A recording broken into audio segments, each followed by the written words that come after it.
Angie, you've never met my father, but if he would have heard your speech now, the collection we have, the different collections we have, would have been much worse, much bigger, and I'm sure my mother would not be that happy. So when you collect nice, collect smart. So my name is Avshi Weinstein. I'm going to talk to you a little bit about our project, Violins of Hope. And yes, you will hear all the 8 violins that you see here. We have today about 100 instruments in our collection. And trust me, it all started by mistake. My grandfather immigrated to Israel in 1938 with my grandmother. They both came from Lithuania. My grandfather was a very good violinist.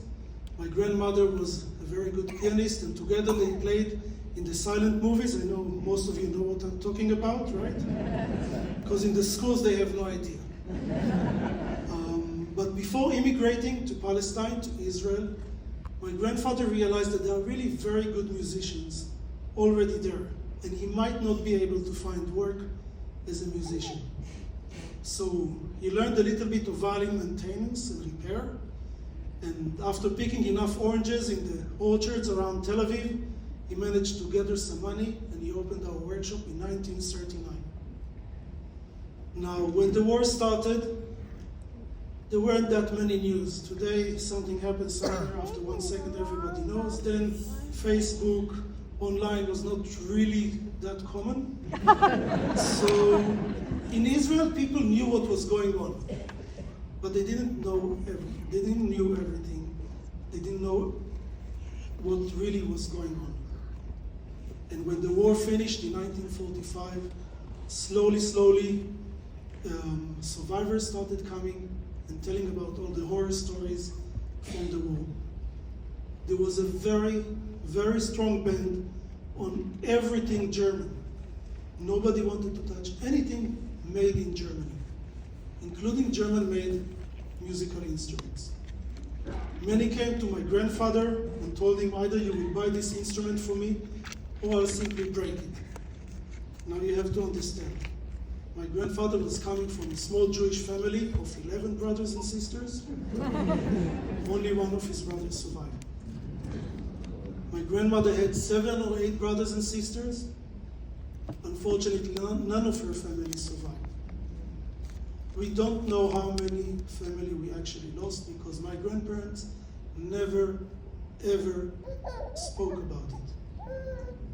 So my grandfather bought the German-made instruments he could, knowing that he cannot sell them, and of course he couldn't. And they stayed as a collection in our workshop for many years. Until in 1991, my father had an apprentice from Dresden, and you guys know probably Dresden was Eastern Germany. And in Eastern Germany, they didn't learn much about the Jewish Holocaust. Of course, they heard about the war and everything, but Jewish Holocaust wasn't one of the main topics. When he came to Israel in 91, he met many musicians who played in what was then the Palestine Orchestra, later on the Israeli Philharmonic. He saw the collection that we had, and he asked my father to give a lecture in Germany to the German Violin and Bow Making Association about those instruments and how they arrived. This was the first lecture of what today is Violins of Hope. After that, my father spoke on the radio show, and he asked people if they have instruments and stories that they would like to share with us and tell us and give us the instruments for exhibits and lectures and concerts. And today, like I said, we have over 100. And you will hear the 8 of them today. So I would love to invite the Red Rock String Quartet, the first violinist Sarah, second violinist Desiree, the violist Kyla, and the cellist Andrew, and my wife Seville. And I'm going to tell you the instruments they are going to play on.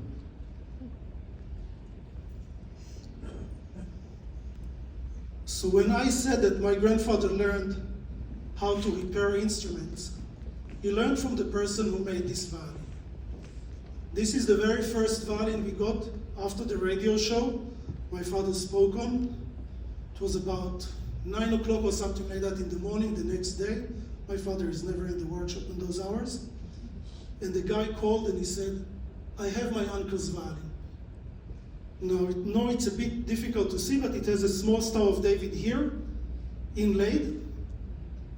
And the label is in Hebrew. And the label says, I made this violin for my loyal friend, Shimon Cohen Gold, Warsaw, 1924, Yaakov Zimmerman. Shimon Cohen Gold, who was a wealthy industrialist, unfortunately did not survive the war. He managed to flee, but he died in Tashkent.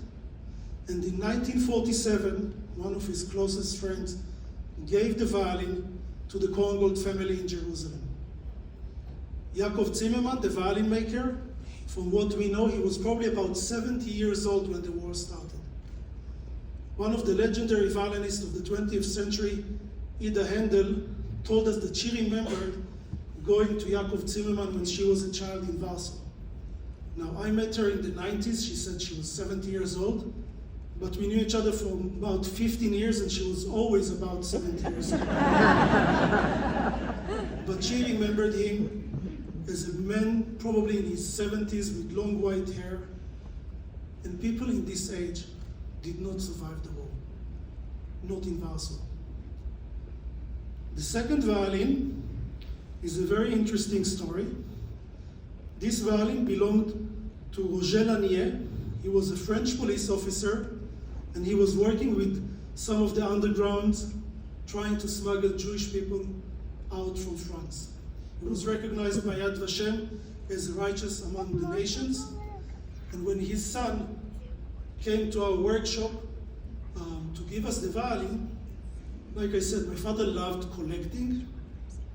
One of the things that he bought was a book about this thick, with lots and lots and lots of photos of Jewish life in France. And when the son came, he opened the book, and the first photo that he saw was of two brothers, brother and sister, that actually came through their house. We don't know what happened to them. He couldn't remember their names, but he remembered their faces.